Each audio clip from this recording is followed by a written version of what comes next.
Hi guys. അപ്പൊ നമുക്ക് നമ്മുടെ തേർഡ് പാർട്ടിലോട്ട് പോവാം. നമ്മൾ ലിവിംഗ് വേൾഡ് ചാപ്റ്റർ ആണ്. നമ്മൾ പ്രീവിയസ് സെക്ഷനിൽ നമ്മൾ സ്റ്റോപ്പ് ചെയ്ത് ബൈനോമിയൽ നോമൻക്ലേച്ചറിനെ കുറിച്ചായിരുന്നു. സോ നമ്മള് ക്വസ്റ്റ്യൻ ഓറിയന്റഡ്ലി പറയാച്ചാൽ ഇത് ഭയങ്കര ഇമ്പോർട്ടന്റ് സെക്ഷൻ ആണ്. അപ്പോൾ ബൈനോമിയൽ നോമൻക്ലേച്ചർ ഞാൻ പറഞ്ഞു, രണ്ട് പാർട്സ് ആണുള്ളത്. ജനറിക് നെയിമും സ്പെസിഫിക് എപ്പിത്തറ്റും. അങ്ങനത്തെ സിസ്റ്റം ഓഫ് ക്ലാസിഫിക്കേഷൻ അല്ലെങ്കിൽ സിസ്റ്റം ഓഫ് നോമൻക്ലേച്ചർ ആണ് നമ്മൾ പറയുന്നത് ബൈനോമിയൽ നോമൻക്ലേച്ചർ എന്നുള്ളത്, അല്ലേ? Okay, binomial nomenclature. This naming system given by Carolus Linnaeus is being practiced by biologists all over the world. ഈ ഒരു സിസ്റ്റം ഏതാ? നമ്മുടെ ബൈനോമിയൽ സിസ്റ്റം ഓഫ് ക്ലാസിഫിക്കേഷൻ കൊണ്ടുവന്ന ആളാണ് the famous biologist or the famous ആയിട്ടുള്ള ഒരു സയന്റിസ്റ്റ് ആണ് നമ്മുടെ സ്വന്തം കരോളസ് ലിനേയസ്, അല്ലെ? ഇത് ഒരുപാട് biologist all over the world ചെയ്തിട്ടുണ്ട്. ഓക്കെ, ശരി, ഓക്കെ ഓക്കെ മക്കളെ. അപ്പോ ആം, അത് നമ്മുടെ ലിനേയസ് ആയിരുന്നു ആ സിസ്റ്റം കൊണ്ടുവന്നത്. This naming system using two word format. ഇതൊരു ടു വേർഡ് ഫോർമാറ്റ്. ഞാൻ പറഞ്ഞല്ലോ, ജനറിക് നെയിമും സ്പെസിഫിക് എപ്പിത്തറ്റും, അതാണ് രണ്ട് two words. Two word format was found convenient, ഭയങ്കര സൗകര്യപ്രദമായിരുന്നു. Let us take the example of mango. നമ്മുടെ മാംഗോ ഇല്ലേ, മാമ്പഴം, മാങ്ങ. മാങ്ങയെ വെച്ച് തന്നെ നമുക്ക് ഇതിനെ കുറിച്ച് ഒരു എക്സാമ്പിൾ ആയിട്ട് നമുക്ക് പഠിക്കാം. Okay, to understand the way of providing scientific names better by using mango. Okay, the scientific names of mango is written as Mangifera Indica.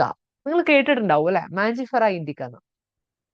Let us see how it is a binomial name. ഇത് എങ്ങനെ ഒരു binomial name ആണെന്ന് നമുക്ക് പഠിപ്പിച്ചു തരാം. Okay.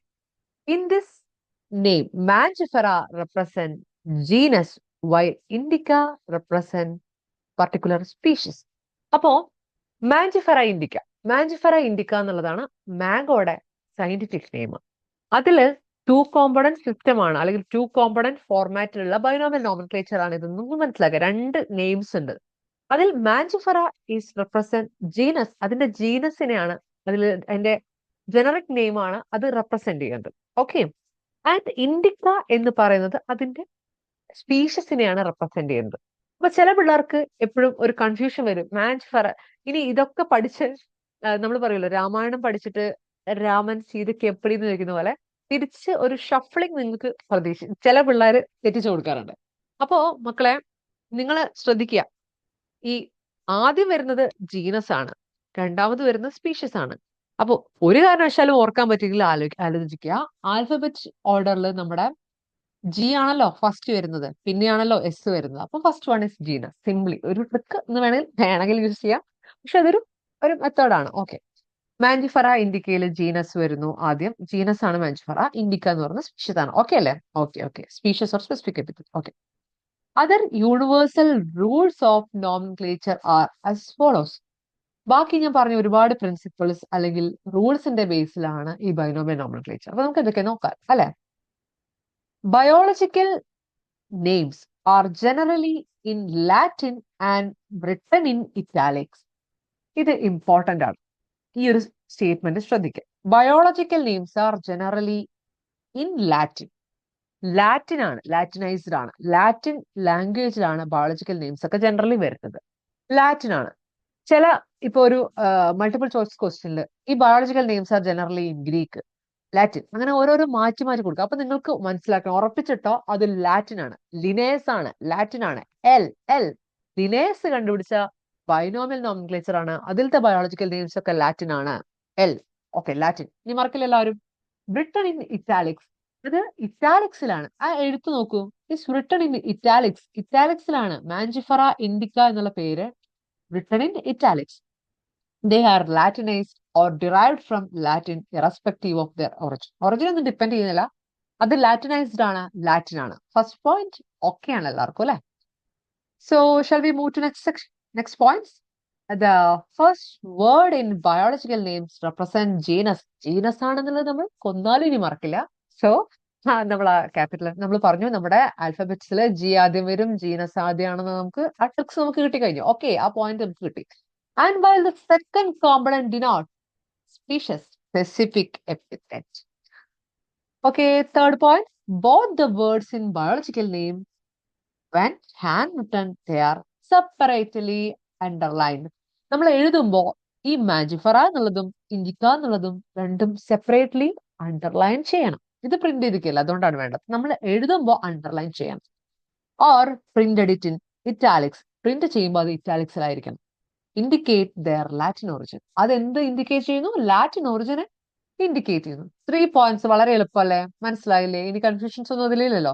So fourth point, the first word denoting genus starting with capital letter. മറക്കരുത്, ആദ്യത്തെ Mangifera എന്ന് പറയുന്ന ഈ genus name start with capital letter, capital ലെറ്ററിലാണ് തുടങ്ങേണ്ടത്. While the specific epithet start with small letter. Indica എന്തായാലും സ്റ്റാർട്ട് ചെയ്യേണ്ടത് എന്തിലാണ്? Small ലെറ്ററിലാണ്, അല്ലാണ്ട് ഐ ഒന്നും കൂടെ ക്യാപിറ്റൽ എഴുതരുത്. പണ്ടൊക്കെ ഒരു ക്വസ്റ്റ്യൻ എപ്പോഴും വരുമ്പോൾ മാഞ്ചിഫറ ഇൻഡിക്ക എന്നൊരു ക്വസ്റ്റ്യൻ തന്നു. അതിലിപ്പോ ഏതാണ് ശരി തെറ്റ് നിങ്ങൾക്ക് സയന്റിഫിക് നെയിം പ്രൊവൈഡ് ചെയ്ത്, അപ്പൊ മാഞ്ചിഫറയത്തെ എം സ്മോൾ ലെറ്ററും ഇൻഡിക്കയിലെ ഐ ക്യാപിറ്റൽ ലെറ്ററൊക്കെ കൊടുക്കും. അപ്പൊ നിങ്ങൾ ശ്രദ്ധിക്കണം, നമുക്ക് ഈ റൂൾസ് ഒക്കെ വെച്ച് ഇത് സ്പെസിഫിക് എപ്പിത്തറ്റ് ആണ്, സോ അത് വരുന്നത് സ്മോൾ ലെറ്ററിലാണ് സ്റ്റാർട്ട് ചെയ്യേണ്ടത്. ജീനസ് നെയിം അല്ലെങ്കിൽ ജനറിക് നെയിം വരുമ്പോൾ അത് വരുന്നത് ക്യാപിറ്റൽ ലെറ്ററിലാണ് സ്റ്റാർട്ട് ചെയ്യേണ്ടത് എന്നുള്ള പോയിന്റ്സ് ഒക്കെ ഓർത്തിരിക്കുക. അതാണ് ഈ റൂൾസ് പഠിക്കുന്നതിന്റെ ഇമ്പോർട്ടൻസ് വരുന്നത്. Name of the author appear after the specific epithet. Specific എപ്പിത്തറ്റിന് ശേഷം അത് കണ്ടുപിടിച്ച ആളുടെ ഓതറിന്റെ പേര് കൊടുക്കാം. Okay, that is at the end of biological name and written in an abbreviated manner. Abbreviated form ആയിട്ട് നമുക്ക് കൊടുക്കാം. Example, Mangifera indica Linn. അതില് it indicate the species was first described by Linnaeus. അതായത് അത് കണ്ടുപിടിച്ച ഓതറിന്റെ പേര് നമ്മളുടെ സ്പെസിഫിക് എപ്പിത്തറ്റ് കഴിഞ്ഞിട്ട് നമുക്ക് കൊടുക്കാം. ബട്ട് എങ്ങനെ? ഒരു അബ്രിവേറ്റഡ് മാനർ, ഒരു ചെറിയ ചുരുക്കെഴുത്തിന്റെ ഷോർട്ട് ഫോമിലാണ് കൊടുക്കുന്നത്. ലിൻ എന്ന് കൊടുക്കുന്നുണ്ടല്ലേ, ലിനേസിന് LI ലിൻ എന്നുള്ള ഫോമിലാണ് കൊടുത്തത്. അതായത് ഈ സ്പീഷ്യസ് ഫസ്റ്റ് ഡിസ്ക്രൈബ് ചെയ്തിരിക്കുന്ന ലിനേസ് ആണെന്നുള്ളത്. ആ ഒരു കൺസെപ്റ്റ് ശരിക്കും ഒരു 5ാമത്തെ പോയിന്റ് ഒക്കെ ആയിട്ട് വേണമെങ്കിൽ കൂട്ടാം, പക്ഷെ അങ്ങനെയാണ്. ഇത് പോയിന്റ് അല്ല, ബട്ട് അത് ഇമ്പോർട്ടന്റ് ആണ് ആ section. Since it is nearly impossible to study all living organisms, it is necessary to devise some means to make this possible. Process is classification. So അങ്ങനെ നമ്മൾ ക്ലാസിഫിക്കേഷനിലേക്ക് എത്താൻ പോവാണ് കേട്ടോ. എന്താണ് ക്ലാസിഫിക്കേഷൻ പറയുന്നത്? Since it is impossible to study all living organism അല്ലെ, എല്ലാ ഓർഗാനിസത്തെ കുറിച്ചൊക്കെ പഠിക്കാൻ ഭയങ്കര ബുദ്ധിമുട്ടല്ലേ. It is necessary to devise make this possible. പക്ഷെ ഇത് പോസിബിൾ ആക്കണം, എല്ലാത്തിനെ കുറിച്ച് പഠിക്കാൻ പോസിബിൾ ആക്കണം, ഒരു കൺവീനിയന്റ് മെത്തേഡിലൂടെ ആക്കണം അല്ലെ.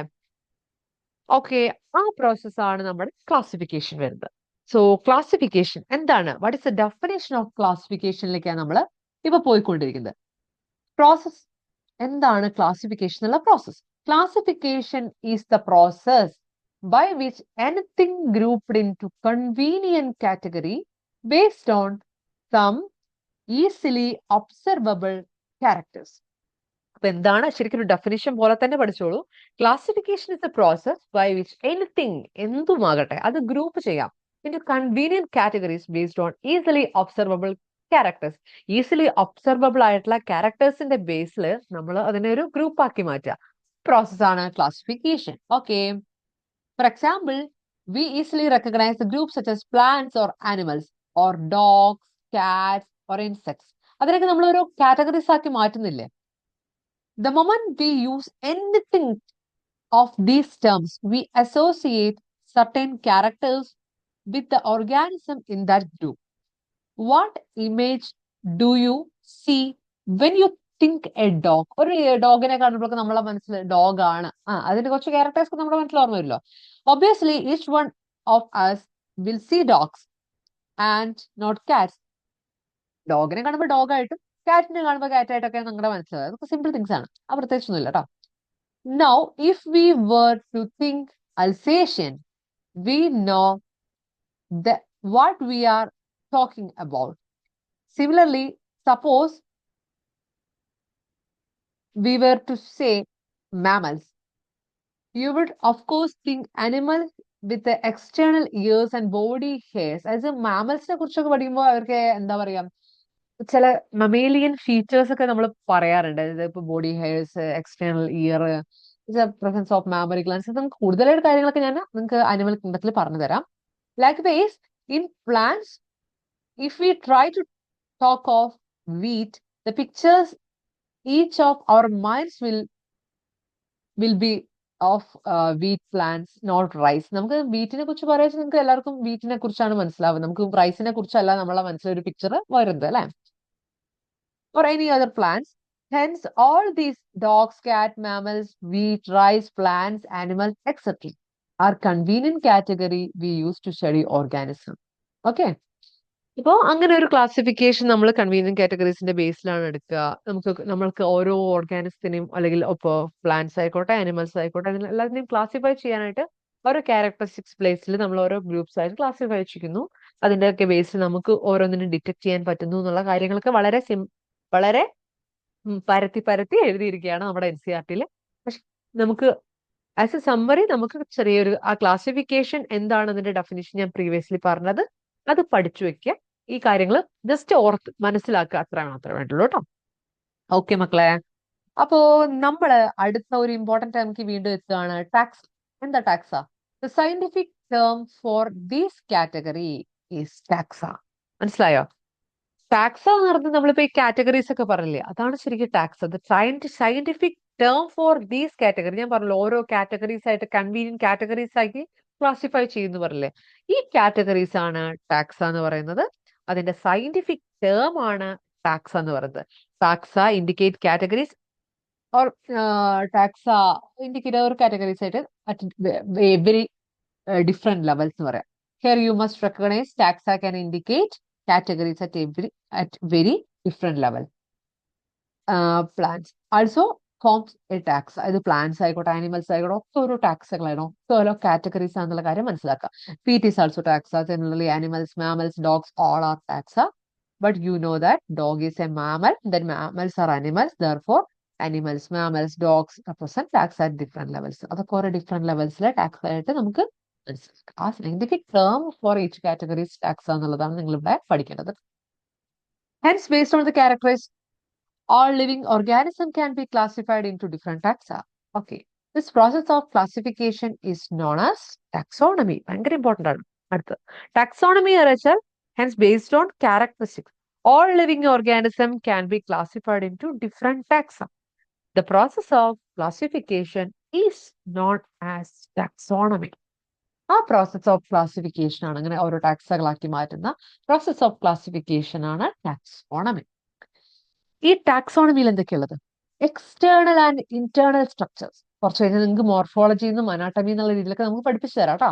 External and internal structure along with the structure of cell. അതിന്റെ കൂടെ structure of cell and developmental process and ecological information of organism are essential and form the basis of modern taxonomic studies. ഇത് ഭയങ്കര important ആണ്. പിള്ളേർ ഇങ്ങനെ വായിച്ചു പോകുമ്പോ ഒരു സിമ്പിൾ സെന്റൻസ് ആണെന്ന് വിചാരിക്കും, ബട്ട് അങ്ങനെയല്ല.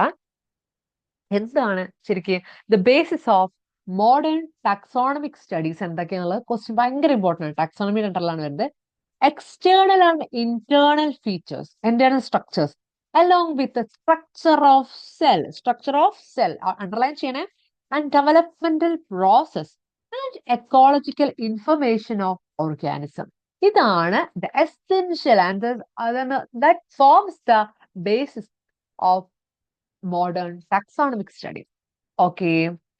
അപ്പോ ഇവിടെ നമുക്ക് ശരിക്കും മനസ്സിലാക്കാൻ പറ്റുന്നു, ശരിക്കും നമ്മുടെ ടാക്സോണമിയുടെ ഒരു ബേസിക് സ്റ്റെപ്സ് ആയിട്ട് ഫസ്റ്റ് വൺ ഈസ് നമ്മുടെ characterisation, identification, classification and nomenclature are the process that are the basic to taxonomy. ടാക്സോണമിയുടെ ശരിക്കുള്ള ഒരു ടാക്സോണമി എന്നുള്ള പ്രോസസ്സിന്റെ ബേസിക് സാധനങ്ങൾ പറഞ്ഞത്, ഒന്ന് ക്യാരക്ടറൈസേഷൻ, രണ്ട് നമ്മുടെ identification, then third one is classification and nomenclature. ഇത്രയും സാധനങ്ങളാണ് ബേസിക് ടു ടാക്സോണമി എന്ന് നമ്മൾ ശരിക്കും പറയാറുള്ളത്. Okay, hope you got everything. Okay, then next. Hence, characterization, identification, classification, nomenclature are the process that are basic to taxonomy. Taxonomy is not something new. Human beings have always been interested in knowing more and more about various kinds of organisms, particularly with reference to their own use. In early days, human being needed to find the source of basic needs of food, clothing, and shelter. Hence, earliest classification were based on use of various organisms. ഈ classification എന്നുള്ള programme അല്ലെങ്കിൽ ഈ ഒരു system ഒന്നും ഇപ്പൊ തുടങ്ങിയതല്ല, പണ്ട് ancient ടൈംസിലെ തുടങ്ങിയിരുന്നു. പക്ഷെ നിങ്ങൾ ബയോളജിക്കൽ ക്ലാസിഫിക്കേഷനിൽ പഠിക്കുന്നുണ്ട്. ഈ classification is based on their own use.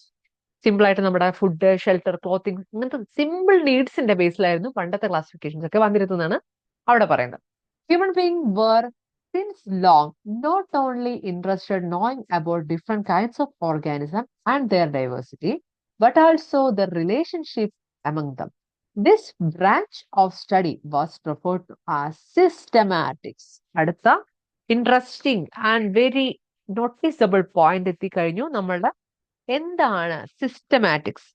Systematics ഭയങ്കര ഇമ്പോർട്ടന്റ് ആണ് അല്ലെ? Human being not only interested knowing more about different kinds of organism and their diversity, but also the relationship. റിലേഷൻഷിപ്പില് അത് എവല്യൂഷണറി, മനസ്സിലായോ? ആൻഡ് ഒരു comparative and evolutionary relationship among dum. ആ relationship കൂടി, ആ ഓർഗാൻസിന്റെ ആ റിലേഷൻഷിപ്പ് കൂടി, അതിനെയാണ് നമ്മൾ എന്ത് പറയുന്നത്? സിസ്റ്റമാറ്റിക്സ് എന്ന് പറയുന്നത്. Branch of study that refers to systematics. അതാണ് സിസ്റ്റമാറ്റിക്സ് എന്ന് പറയുന്നത്. The word systematics is derived from Latin. നമ്മുടെ ബൈനോമിയൽ നോമൻക്ലേച്ചർ പറഞ്ഞ പോലെ തന്നെ ഇതും ലാറ്റിൻ വേർഡ് നിന്നാണ്. സിസ്റ്റമ. സിസ്റ്റമ എന്നുള്ള ലാറ്റിൻ വേർഡ്സ് നിന്നാണ് സിസ്റ്റമാറ്റിക്സ് ഉണ്ടായത്. സിസ്റ്റമാറ്റിക്സ് അത് സിസ്റ്റമയിൽ നിന്നാണ്. സിസ്റ്റമ which means systematic arrangement of organism. പണ്ടൊക്കെ ഇതൊക്കെ ക്വസ്റ്റൻ ആയി വന്നിരുന്നു. വാട്ട് യു മീൻ ബൈ സിസ്റ്റമ? സിസ്റ്റമ is derived from which language? അതൊക്കെ അവർ ലാറ്റിൻ ആണ്. അത് സിസ്റ്റമാറ്റിക് അറേഞ്ച്മെന്റ് ഓഫ് ഓർഗാനിസം എന്നാണ് അർത്ഥം. ഓക്കെ, ഇതൊന്നും വിട്ടുപോരുത് കേട്ടോ. ഓക്കെ മക്കളെ, ഇനി നെക്സ്റ്റ്. ഓക്കെ, നമ്മൾ ഇനി നെക്സ്റ്റ് നമ്മൾ നോക്കുന്നത് എന്താ വെച്ചാൽ Linnaeus use Systema Naturae as the title of his publication. അപ്പോ അതിനൊക്കെ തന്നെ പറയാം, ലിനേസിന്റെ പബ്ലിക്കേഷൻ ആണ് Systema Naturae. Title of his publication is Systema Naturae. ആരുടെ എന്ന് ചോദിക്കും? ലിനേസിന്റെ ആണ്, സിസ്റ്റമ നാച്ചുറെ ആണ്. The scope of systematic was later enlarged to include identification, nomenclature, and classification. ഭയങ്കര അതിന്റെ സ്കോപ്പ് കൂടി വന്നു. Systematics takes into account evolutionary relationship between organisms. സിസ്റ്റമാറ്റിക്സിലൊരു അഡ്വാൻറ്റേജ് അല്ലെങ്കിൽ പറഞ്ഞ സിസ്റ്റമാറ്റിക്സിൽ അക്കൗണ്ട് ചെയ്യുന്നുണ്ട് evolutionary relationship between organism. Systematic was later enlarge include നമ്മുടെ ഐഡന്റിഫിക്കേഷനും നോമൻക്ലേച്ചറും ക്ലാസിഫിക്കേഷനും ആണ്. ഇനി പണ്ടൊക്കെ നമ്മൾ ന്യൂ സിസ്റ്റമാറ്റിക്സിനെ കുറിച്ചൊക്കെ പറഞ്ഞു ജൂലിയൻ എക്സിൽ. പക്ഷെ ഇപ്പൊ അതൊരു എന്താ പറയാ ഔട്ട് ഓഫ് സിലബസ് പോയിന്റ് ആണ്. അതുകൊണ്ട് ജസ്റ്റ് കേട്ടിരിക്കുക, കൂടുതലായിട്ടൊന്നും പഠിക്കാൻ പോകണ്ട. പിന്നെ നിങ്ങളെ മക്കളെ നിങ്ങൾ ശ്രദ്ധിക്കേണ്ട ഒരു കാര്യം എന്താന്ന് വെച്ചാല് നമുക്ക് പലപ്പോഴും നമ്മൾക്ക് ഈ സിസ്റ്റമാറ്റിക്സ് എന്താണ്, ടാക്സോണമി എന്താണെന്നുള്ളത് ഒരു ഡൗട്ട്സ് പിള്ളേർക്ക് പലപ്പോഴും വരാറുണ്ട്. അപ്പൊ നിങ്ങൾ ഇപ്പോ ചെയ്യുക, നിങ്ങൾ നിങ്ങളുടെ നോട്ടോ ഒരു പേപ്പറോ എടുത്തിട്ട് ജസ്റ്റ് ഒരു 2 കോളംസ് ആയി ഡിവൈഡ് ചെയ്തിട്ട് സിസ്റ്റമാറ്റിക്സ് ആൻഡ് ടാക്സോണമി എന്ന് കൊടുക്കാം. എന്നാൽ സിസ്റ്റമാറ്റിക്സിന്റെ അടിയിലെ it takes accounts evolutionary relationship between organism. അതാണ് ഏറ്റവും ഇമ്പോർട്ടന്റ്. എവല്യൂഷണറി റിലേഷൻഷിപ്പ് അവിടെ അക്കൗണ്ട് ചെയ്യുന്നുണ്ടോ? അത് സിസ്റ്റമാറ്റിക്സ് ആണ്. ഈ സിസ്റ്റമാറ്റിക്സിൽ വരുന്ന കാര്യങ്ങൾ അത് അക്കൗണ്ട് ചെയ്യുന്നത് ഐഡന്റിഫിക്കേഷൻ, നോമൻക്ലേച്ചർ ആൻഡ് ക്ലാസിഫിക്കേഷൻ ആണ്. ഞാനൊക്കെ പണ്ട് ഇന്ത്യൻ നാഷണൽ കോൺഗ്രസ് എന്നുള്ളൊരു ഷോർട്ട് ഫോമിലാണ് പഠിച്ചിരുന്നത്. INC ആണ്. സിസ്റ്റമാറ്റിക്സ് എന്നുള്ളത് INC ആണ്, ഇന്റർനാഷണൽ കോൺഗ്രസ് ആണ് ശരിക്കും. അല്ല സോറി, ഇന്ത്യൻ നാഷണൽ കോൺഗ്രസ് എന്നുള്ള ഇതിലൊക്കെ ഞാൻ പണ്ട് പഠിച്ചിരുന്നു. അത് നിങ്ങളെ ഇഷ്ടപ്പെട്ട കോഡ് വെച്ച് പഠിച്ചോ. INC ആണ്. ഐഡന്റിഫിക്കേഷനും നോമൻക്ലേച്ചറും ക്ലാസിഫിക്കേഷനും ആണ് സിസ്റ്റമാറ്റിക്സിൽ വരുന്ന മക്കളെ. പിന്നെ അതുപോലെ തന്നെ നമ്മുടെ ടാക്സോണമിയിൽ വരുമ്പോൾ നിങ്ങൾക്ക് അറിയാം അതിൽ അക്കൗണ്ട് ചെയ്യുന്നത് എന്തൊക്കെ എക്സ്റ്റേണൽ ആൻഡ് ഇന്റേണൽ സ്ട്രക്ചർ വരാറുണ്ട്, നമ്മുടെ സെല്ലിന്റെ സ്ട്രക്ചർ വരാറുണ്ട്, നമ്മുടെ അതുപോലെ തന്നെ നമ്മുടെ ഡെവലപ്മെന്റൽ പ്രോസസ് വരാറുണ്ട്, എക്കോളജിക്കൽ ഇൻഫർമേഷൻസ് വരാറുണ്ട്. പിന്നെ നമ്മുടെ ടാക്സോണമിയുടെ സെക്ഷനിൽ അവിടെ വരുന്ന ക്ലാസിഫിക്കേഷൻ, ഐഡന്റിഫിക്കേഷൻ, നോമൻക്ലേച്ചർ, ഇത്രയും കാര്യങ്ങളാണ് ടാക്സോണമി. അപ്പൊ ഇപ്പൊ നിങ്ങൾക്ക് സിസ്റ്റമാറ്റിക്സ് എന്താണ്, ടാക്സോണമി എന്താണെന്നുള്ള ഒരു വേർതിരിവ് മനസ്സിലായി കാണും അല്ലെ? ഓക്കെ മക്കളെ, ഹോപ്പ് യു ഗോട്ട് എവറിത്തിങ്. നിങ്ങൾക്ക് എല്ലാം മനസ്സിലായെന്ന് വിചാരിക്കുന്നു. സോ നിങ്ങൾക്ക് വീഡിയോ ഇഷ്ടമായെങ്കിൽ like, share and subscribe my channel. നിങ്ങൾക്ക് വേണ്ട പുതിയ പുതിയ ടോപ്പിക്സിലേക്ക് ഇനി കടക്കാം. അടുത്ത സെക്ഷനുമായിട്ട് നമുക്ക് അടുത്ത വീഡിയോയിൽ വീണ്ടും കാണാം. Okay, bye dears.